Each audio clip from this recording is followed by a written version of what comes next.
right. Thank you for sitting down with me today, Ron. Quickly introduce yourself because I'm not sure if my audience are familiar with you. So, Everyone in the world isn't familiar with me. I'm Ron Coleman. I'm a lawyer. I'm speaking to you from Newark, New Jersey, across the Hudson River from New York City. I practice in New York and New Jersey.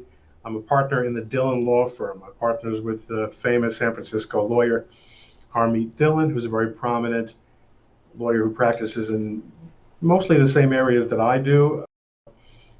And I also am very active on social media. I have a podcast called Culmination, which is basically about the issues that interest me that are related to my areas of practice. I'm guessing that's more political. It's fairly political, but I try very hard to get non-political guests, but they're often afraid, they're scared off by my political reputation, so it is hard.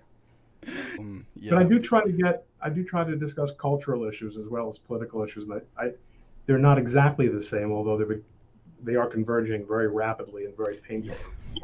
Yeah, you can't separate anything anymore. It has to be right or left. You brand yourself as a First Amendment litigator. What does that mean, essentially? Is that just defamation, or like what does it mean? Well, defamation is actually the flip side of First Amendment. Oh.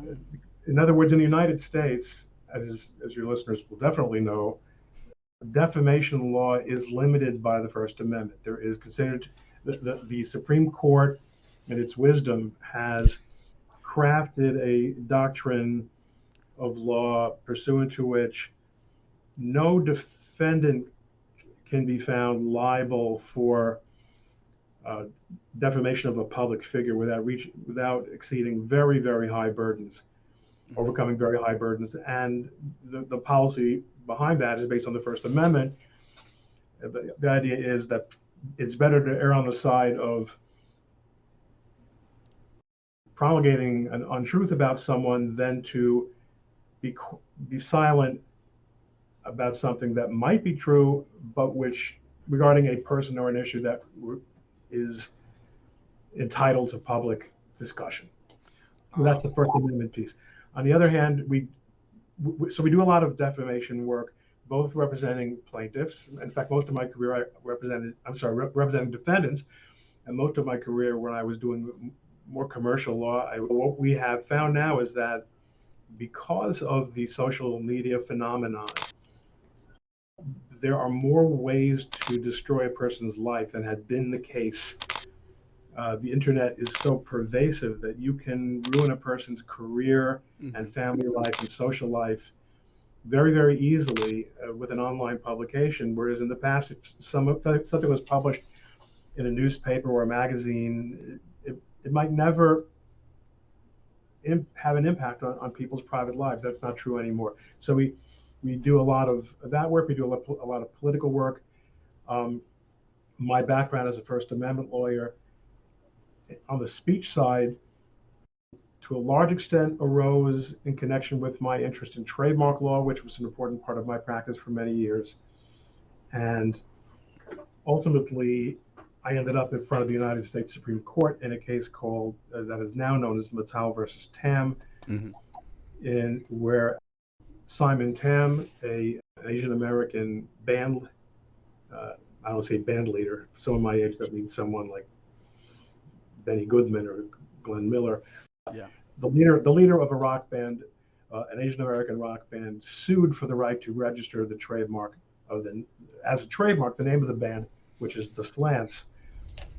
He was denied on statutory grounds which prohibited the registration of disparaging trademarks. And the United States Supreme Court said that might have made some sense in 1947, but it doesn't make sense in 2017. The government can't pick and choose which viewpoints will be expressed or entitled to government benefits such as trademark registration. You mentioned right there in regards to how the internet has actually playing a part in defamation and free speech, because as you said, it's more pervasive to actually ruin someone's reputation just by writing an article, and then it goes viral, and then bang, it can destroy someone overnight.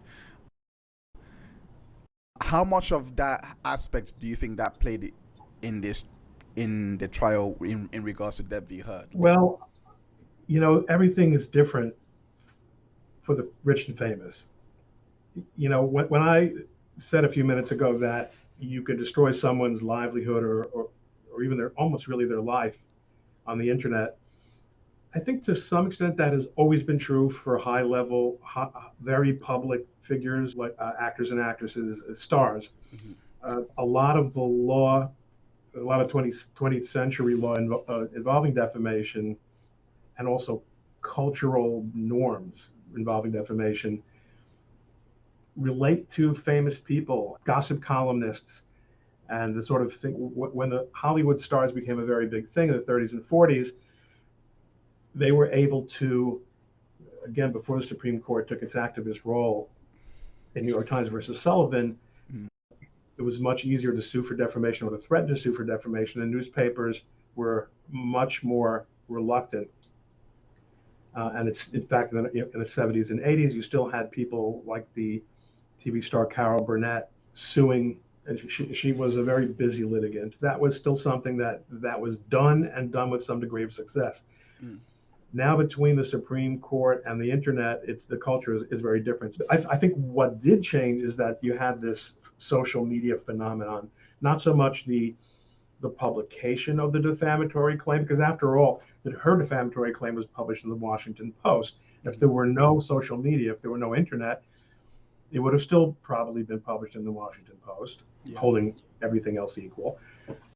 What you did have was, during the trial, this division of a very significant part of the social media world into one team or the other, which was bizarre, which I wasn't even really aware of until very close to the time of the verdict, or maybe even afterward. I mean, I thought I was just, you and I first got to know each other through my involvement in the LawTube panel, and I didn't really appreciate the fact at the time that I was getting myself involved, although very marginally, in what was really a major internet tug of war, although it would end up becoming very significant because of my involvement with Nate Brody.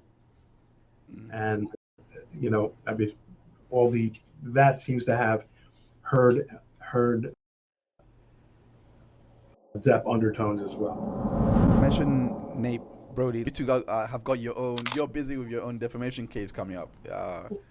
Yes, we've got. There's a pending motion by Christopher Boozy, who is a serial fraudster who started a number of internet companies and has been never been particularly successful. He's now spending a lot of his time on one of many would-be Twitter alternatives, but he attacked Nate, who had been very, outspoken about some of the things he was seeing in terms of the social media and in terms of the legal strategies of the Heard team. And apparently this guy, Boozy, doesn't really have much to do with my case directly, but apparently this Boozy character was a consultant, and probably a paid consultant, for this sort of articulated Heard party at large that also seems to implicate the British royal family in ways that I would really would never have imagined. Yeah, like he was on a rampage, especially when Nate started looking into Sentinel. And yeah, for those that don't know, Christopher Boozy is the owner of Sentinel, and Sentinel reports, was cited in one of Amber Heard's motions in regards to our investigation into the bots. You mentioned that he had a lot of failed businesses. Would you say that Sentinel should be trusted? Because a lot of media publications actually report on this, and they were saying that Sentinel has done a report and has found that there was a lot of online abuse targeted towards Amber Heard. How reliable, in your litigation, looking into Sentinel, how reliable is that software? It's garbage. Why do you say it's garbage? it is based entirely on the subjective opinion of someone, almost certainly Christopher Boozy, what he considers to be abusive, what he considers to be healthy. He gives scores to every user. I mean, this is, it's not rigorous. Twitter disclaimed, and we're talking pre Elon Musk Twitter, wrote a piece about it saying that it didn't really consider it to be particularly reliable. And this is from Yoel Roth, if I recall, who Yeah, was, yeah, I remember that. Yeah. if that expertise would be introduced in a court, or someone would attempt to introduce that sort of report or that kind of analysis into a court hearing under United States law, he would not be allowed to testify before the jury. Moving from online to offline, and we're gonna go into the trial a little bit to talk about what you've just said in regards to Depp did not cover himself in a bunch of roses. What do you mean by that? Could you explain that further? Well, to live in a world where your defense is, you said I punched you, but I only slapped you. Okay, to a woman who is, much less a woman who is your spouse, much less a woman who is your spouse who is a third your size, that's pretty disgusting. I And thought his it was, whole I thought it was headbutt. I thought it was. I didn't. No, I remember her recording the recording where she was.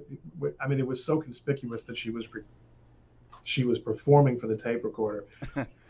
But where she said, "I'm not saying okay, so you didn't punch me, but you just hit me with your open hand." Or was, oh no, maybe it was the other way around, where she said she was the one who hit him. Whatever it was, these people are living a very, Sheltered life. there was all, forget about sheltered. It was just it's debased. The drug use and just the whole lifestyle, the alcohol abuse, things that I would really rather not even repeat. These are low class people, and Hollywood has been known for that for a very, very long time. It's a very interesting question, and that I kept asking: why was he suing her here? And had a lot of discussions with that. A lot of people felt that he was justified in doing so because she had really maligned him. But I mean, he didn't need money. He's not going to get much money from her. He spent a lot of money, and his reputation didn't. I wouldn't say that he came out of it with his reputation enhanced. I think to my personal opinion, is that she was treated poorly poorly by him. She decided to get back at him, and then she decided to play the assault card. That it was a way for her to very effectively garner public sympathy, and that was the narrative, his narrative of the lawsuit. It's hard for me to imagine why you would advise someone to. I mean, I can imagine. I mean, legal fees are great. And winning a case is great. His team won a big case. Yeah. They won it on TV, and that looks like a good time was had by all. But from the point of view of the client, I have a hard time justifying. But again, it's not, it's his call, and he wanted to. Clearly, he wanted to do it, and based on the reputation of the firm that represented him, I'm sure that they advised him of the range of possibilities. I would imagine that maybe it was personal for him, like, driven by the events of 2016. And then, I mean, if I was to be a betting man, I would pretty much bet that seeing the Washington Post after all of that may have just tipped him over the edge. Based on your sentiments, etc., do you think that the jury had arrived at the wrong verdict here? No, they arrived at the right verdict.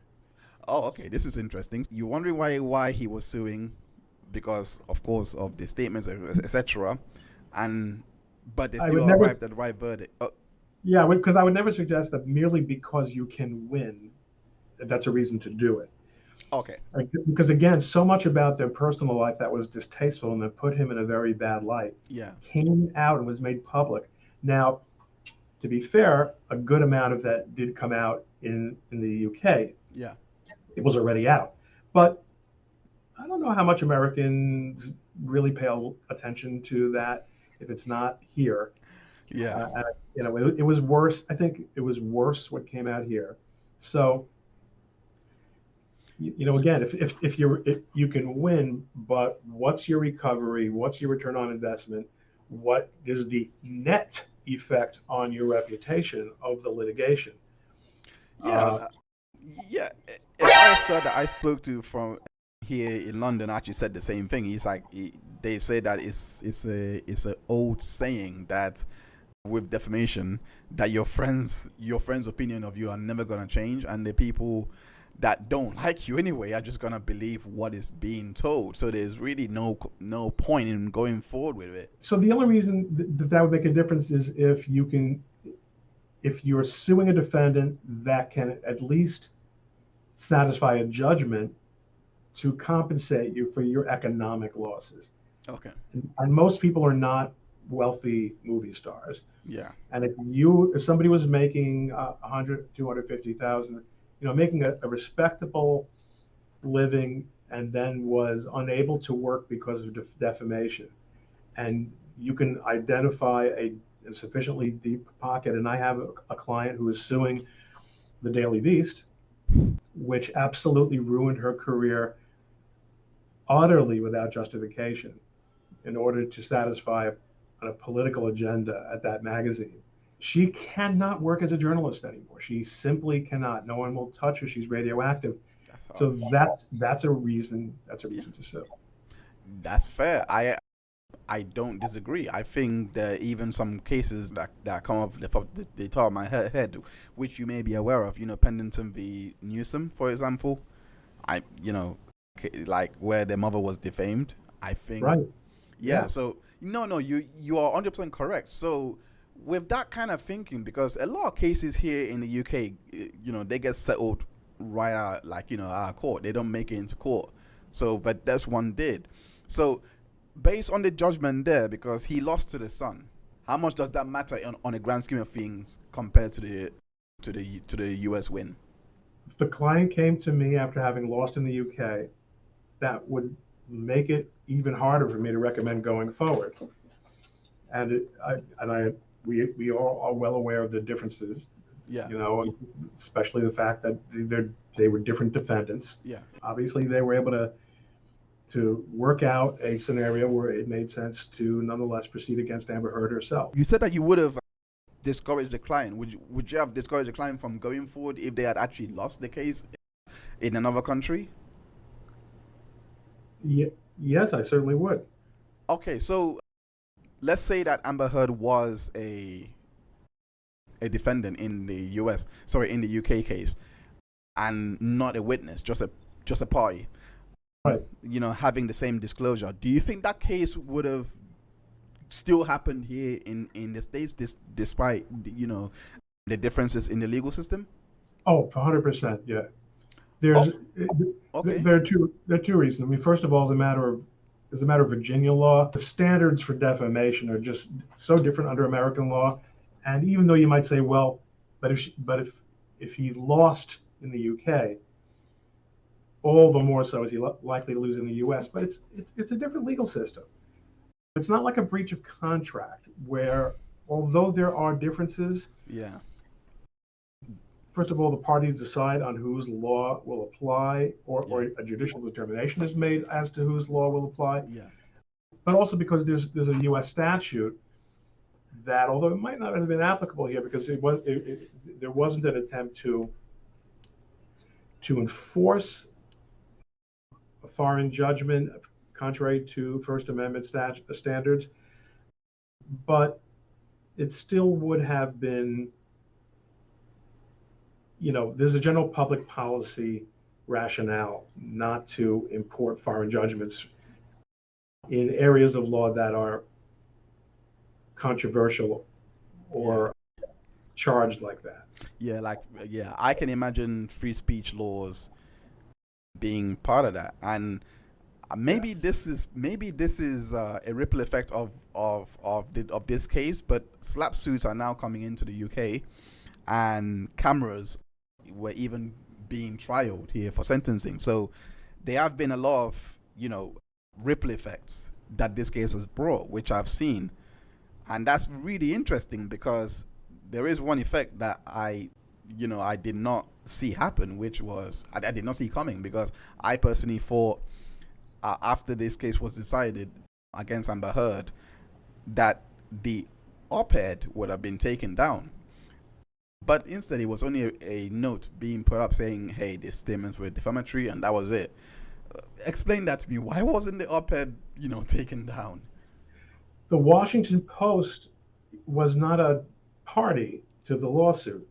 So the judge could not issue an injunction against the Washington Post.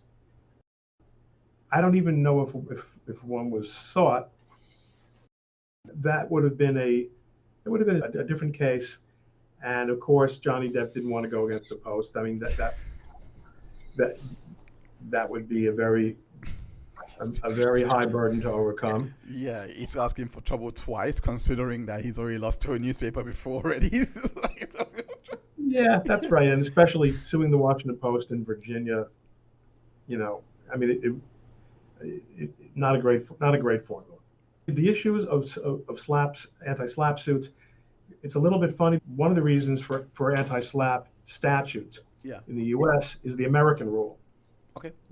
And the American, which contrary to the British rule, is that as a general rule, parties pay for their own legal fees, regardless of how the lawsuit comes out. Yeah. So one of the things most of the effective anti-slap statutes do is provide for fee shifting where a suit is found to lack a substantial basis in fact, where it's a garbage lawsuit. Yeah. That I think that's a slap in most states, if I'm not mistaken. In most states, right? There have been some states where the standards were a little different, or where there was not fee shifting, but it's moving towards that. But I don't understand why that would be necessary in the UK, where there's already fee shifting, where the loser pays. From what I read, it's more of the slap California style, where it's not necessarily about the fees being shifted, but it's more about seeing what evidence you have before proceeding. So that's what they have adopted on top of the fee shifting. Yes, and that has become New York amended its statute a couple of years ago.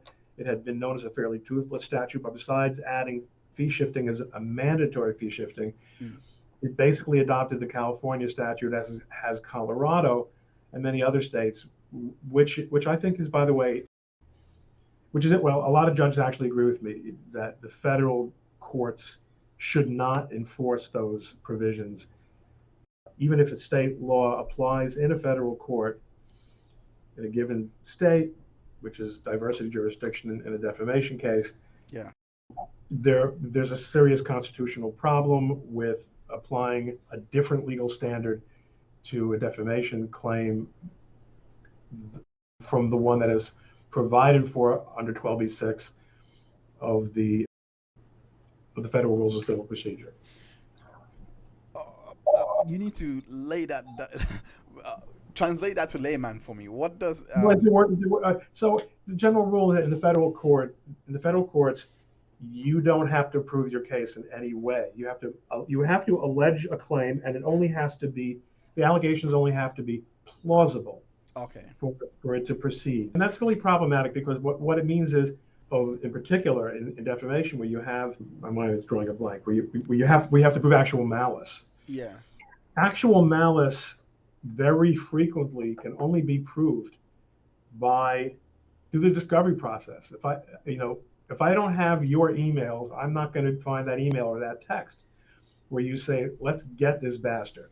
Okay. I don't care what the facts are, but I want to bring him down. I'm not saying that those emails exist in any given case, but I won't know until I get discovery. So proving that I can make a prima facie case on actual malice at the pleading stage is very, very bad policy. And states are, listen, if states want to make that their policy, I just don't know why they don't go, instead of toying around with the back end of judicial procedure, why don't they just say defamation shall not be a cause of action in the state of New York?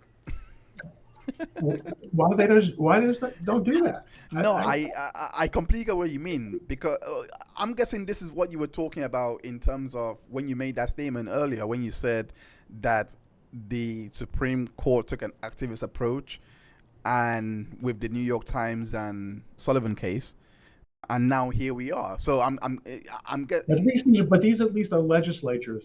Yeah. Legislatures are empowered to be activists. They can't they can't go beyond. I mean, in other words, if they want to pass anti-SLAPP laws and have them applied in state courts, they can do so. But I do think that judges in many circuits, just not the Ninth Circuit, which is pretty much it had been our least reliable Court of Appeals, and that's the one that that covers California and much of the Pacific Northwest, Oregon, Washington. And before the DC Court of Appeals got into the business of trying to outdo it, we are whacking the court. So it's fair to say that when it comes to defamation, well, free speech in the US, that you're pretty much protected now, very protected. If you do decide to speak, that it's not going to be really easy for anyone to just silence you. No, that's exactly the opposite of what's come out. What we are actually seeing now is the exact opposite, is that if you say the wrong thing, you can be censored not by the government, but by the de facto government that it is the social media conglomerates.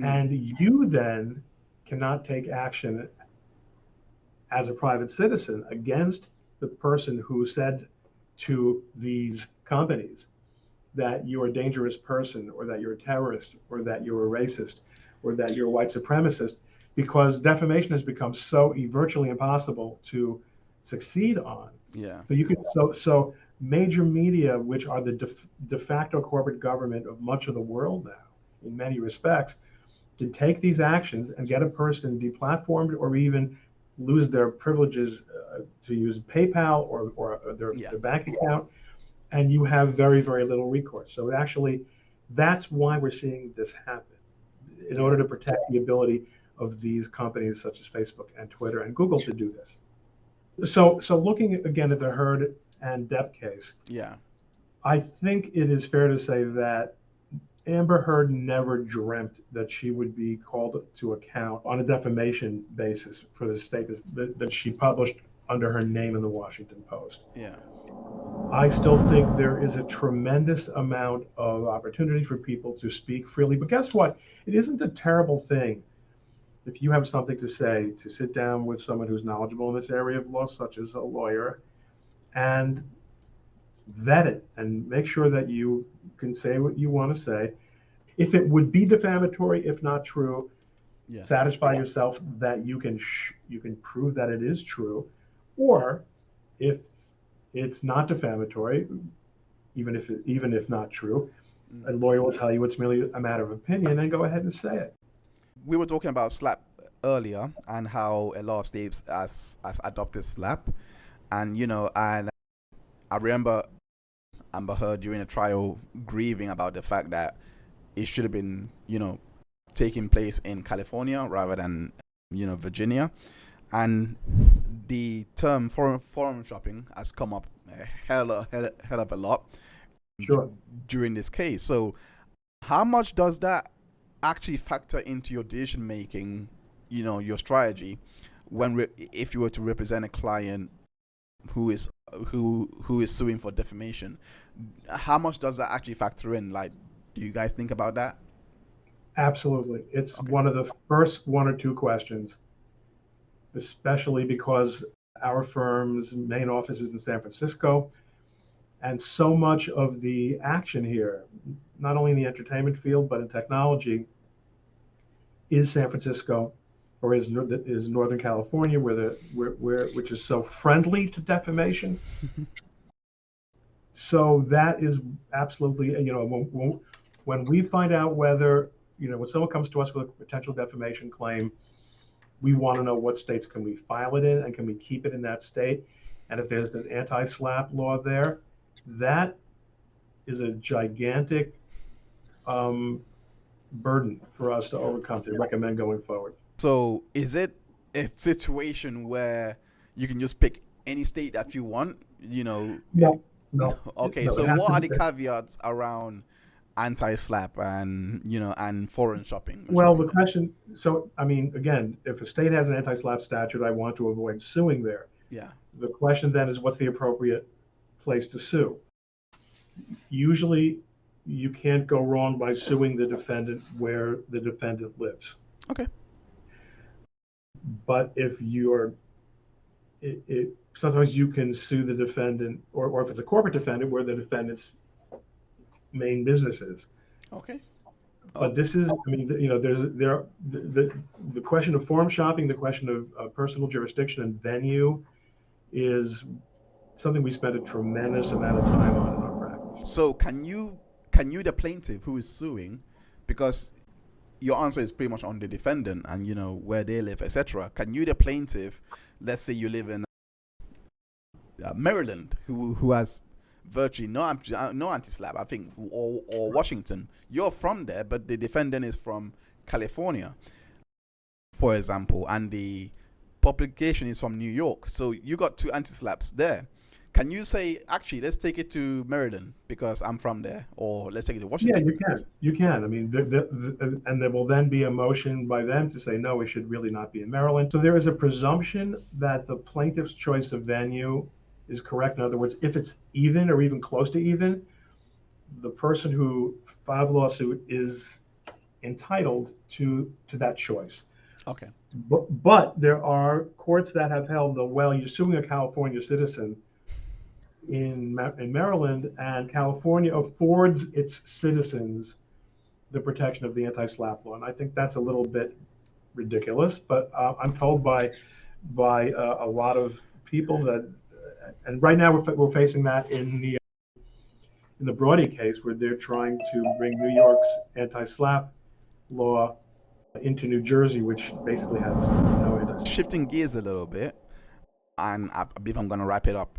I read some headlines that said that DARVO was being employed in this case, deny attack, reverse victim, and basically that it was being employed in this case, and it was against Amber Heard, and everything that we saw, no matter what it was an act of DARVO to put a wool over her eyes and say she was the abuser, and in this case Depp was the victim. How much does DARVO play in regards to a defamation case? Would that factor into your strategy? Does that even play a part at all? It really depends on the facts. So this was, an unusual case because it involved spousal abuse. Mm-hmm. And as the man, it was absolutely impossible for Johnny Depp to win this case without showing himself or without convincing the jury that he was a sort of battered husband. If he would have to go in there and say, I hit her, but I didn't hit her like it says, in her article, would not have cut it. And it's astonishing that it worked. To me, watching as much of the trial as I did, Amber Heard's main problem was that she came across as an habitual liar. And that she was manipulative in terms of trying to create a record as that relationship deteriorated. It was clear to me that she was trying to create a paper trail or a media trail or a video trail that would be useful to her in divorce proceedings and in the public debate. But at the end of the day, men have to behave better. I do admit there is that bias, there is that little gamma bias that we do face, which is that we really do have to be the perfect victims in order to be believed, in all fairness. So not the perfect victims, which makes the accomplishment of his legal legal team that much more impressive. They did do a very good job. Every time that that you say I did not hit her, that scene from The Room comes into my head. I did not hit her. I did not hit her. I did not. But yeah, switching gears a little bit now. When you're representing your clients, can you, as a defamation lawyer, it's all about reputation, everything. Can you motion to the judge and say, yeah, I want cameras in here to broadcast to everywhere. I want this to happen because my client deserves it, no matter what. Get it up. Can you do that?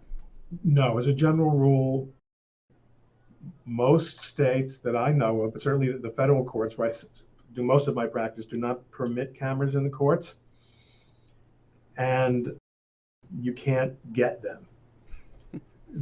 Now, the question is in trials where, in states where cameras are allowed, I do believe the judge has discretion to some extent. I think that depends state to state also. So there might be a fight there. Considering this is the first time that the world got to hear a televised sexual essay, testimony, seeing that broadcast live, I appreciate that you do not practice in either VA or California. Are there statutes? I have cases pending in both California and Virginia, defamation cases, in fact. Oh, okay. But So I have to sort of sign on as with the permission of the court to be admitted for that purposes. So what are the statutes in regards to whether cameras should be? Let's say that the cases, whichever one that you're signed up for, that there were requests to have cameras from outside sources or anything like that. Are there any statutes or? Yeah, those are statutory decisions in the different states, and although I do have, I thought it would be a cute aside to tell you that I am active in those states, but I don't know enough about the laws in those states to be able to answer your question. Yeah. Oh, okay. No. Where I practice, no cameras ever, and I think it's a good thing. By the way, I'm not a fan. You're not a fan of cameras? Okay, no. This is the first. I'm gonna pause on my next question. Let me ask, why are you not a fan of cameras? The reason I'm asking is because a lot of the people that I've spoken to, that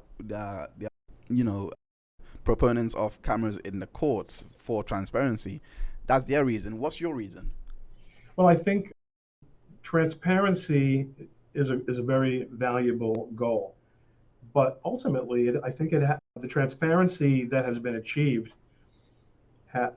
in courts in places where there are cameras in court over the last several years has accomplished nothing.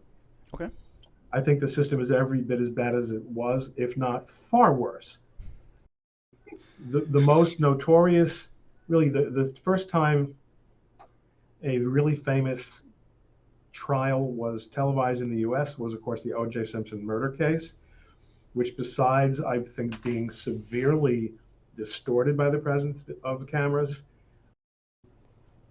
all I can say is, looking back in the 20 or so years since that verdict, things have gotten immensely worse in criminal justice, both for both defendants and for society. Would I be right by saying that your take on cameras being bad in a courtroom is that it distorts reality, so to speak, and it can pretty much? No. I don't think it distorts reality. I mean, I do think it is I think it is worthwhile for people to have a better understanding of the judicial process and to understand how much time is spent not in front of the jury, and how much a judge can influence the course of a trial. I mean, those things are valuable, but the distortion that I'm referring to is I think it distorts the way the people in the courtroom conduct themselves, including the judges. And, I think it's not written, it isn't necessarily transparency. Broadcasting is not necessarily a window. It's a form of projection of images and sounds, and production choices are made, lighting choices are made, timing choices are made. I think also psychologically that it's harmful. I think it's harmful to the process. Okay, that's quite unique. That so would I be right by saying that you're not gonna get the most authentic picture from the people that know cameras are there. Is that more of Oh, your no, take? it'll be an authentic picture of what's going on in that trial. It is. Okay. But I think that what's going to go on in that trial will not be an authentic version of the best justice that we can provide through the system. Gotcha. Clicked. It's clicked now. So, just to close out on this question, Adam Waldman's statement that Amber Heard had actually won her counterclaim on. Do you think that win was justified? What's your take on that? Remind me of what that was. The statement was quite simply, this was an ambush, a hoax. Amber and her friends got together, spilled a little wine, got their story straight under the advice of a publicist and and a lawyer, roughed up the place. That was basically the essence of the statement. She sued him for saying that. Yeah, well, sued the lawyer. Well, the lawyer said it, and because the lawyer was acting as his agent, the judge ruled that the statement should come in under the agency theory. So that's what she won on the basis, but she lost on every other claim of being called a hoax, which was pretty much so straightforward. In every state where I practice, that statement would be absolute privilege by virtue of the litigation privilege. Even if you're talking about a case, even if you're talking about things that are related to the case, there's an absolute privilege. Lawyers are it's considered to be part of the litigation process for lawyers to be able to make public statements. And I would be surprised if that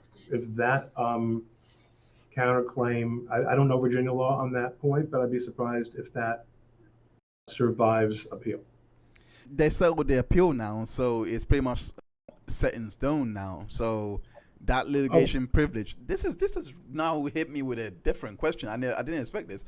So would this decision by Judge Ascarati, because Adam Waldman did make those statements when he was in the UK litigation. So is this statement going to be used? So it arose out of the UK litigation, so maybe the judicial privilege doesn't apply to the UK litigation. Okay. Okay. All right, but if it was US, he definitely wouldn't have been. Well, I don't know Virginia law, but I'd be surprised if it were that different from what. Okay. Understood. So 10 years from now, where you're probably gonna lose your hair a little bit, and I'm gonna get a bit fatter.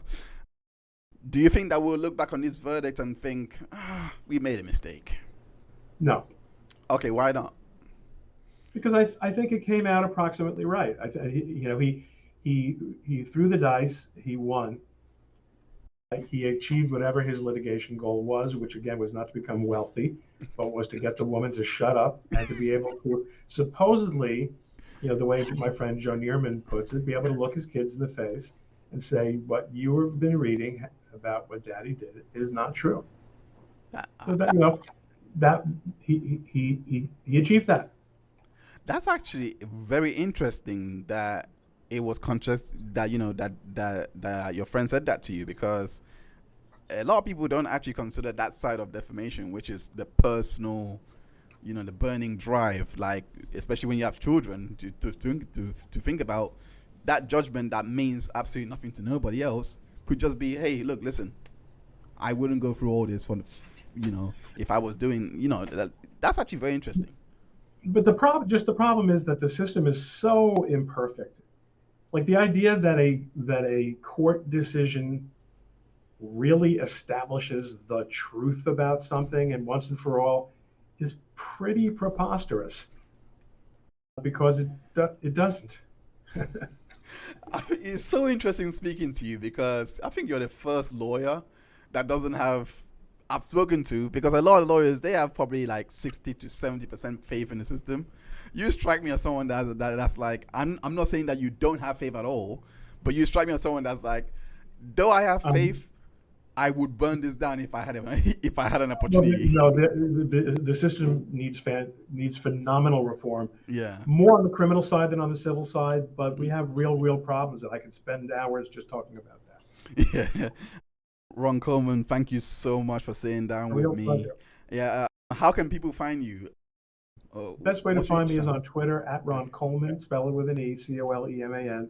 Okay. Once you find me there, you won't be able to miss anything else. It'll all be there, as you know.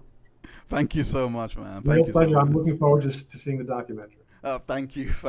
I'll send it to you first thing as it's released. Great. Thanks. All right. Great talking to you. Thanks. Bye. You too.